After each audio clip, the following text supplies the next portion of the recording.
మన తెలంగాణ రాష్ట్ర ముఖ్యమంత్రి వర్యులు యనమల రేవంత్ రెడ్డి గారికి కాంగ్రెస్ పార్టీ మన ముఖ్యమంత్రికి హృదయపూర్వకంగా ధన్యవాదాలు.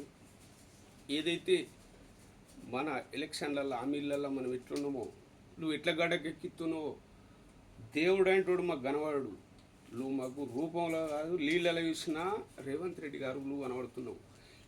ఇందిరమ్మ ఇండ్లు కానివ్వండి, రైతు భరోసా అనేది మన కార్యక్రమం ఏదైతే ఎలక్షన్లో పెట్టినామో, నీకు ఇచ్చిన గైడెన్స్ మా వేములవాడ శాసనసభ్యులు ఆది శ్రీనివాస్ గారు, అటువంటి వాళ్ళు బట్టి విక్రమార్క గారు, ఇంకా మహోన్నత నేతలు పొంగులూరు శ్రీనివాసరెడ్డి గారు కానివ్వండి, ప్రతి వారు మీ గైడెన్స్ దగ్గరికి ఇచ్చి రైతుల పక్షాన ఇయ్యాల వాతావరణం అనేది ఎట్లున్నదంటే, రైతులల్లా ఎంత ఉత్సవం ఉన్నదో, నువ్వు ఎంత కష్టపడుతున్నావో, ఎవరి దగ్గర ఏమేమి తెస్తున్నావో, అప్పులు ఎట్లా కడుతున్నావో, అది ఎవరికి అనేది ఇప్పుడు ఏదున్నా కానీ ప్రభుత్వం ఎట్లా నడిపిస్తున్నావు అంటే, గవర్నమెంట్ జాబర్లకు కూడా టైం గాంగా వేస్తున్నావు.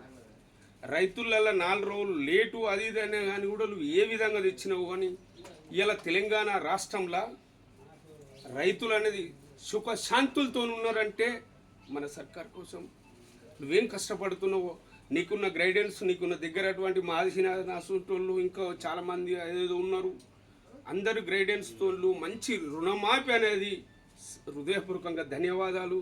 సుఖశాంతులలో ఉన్నారు. ఇందిరమ్మ ఇండ్లు కూడా పేదవాళ్ళు అనేది తెలంగాణలో హనుమన్ల గుడి లేని ఊరు లేదు, ఇందిరమ్మ ఇండ్లు లేని ఊరు లేదు.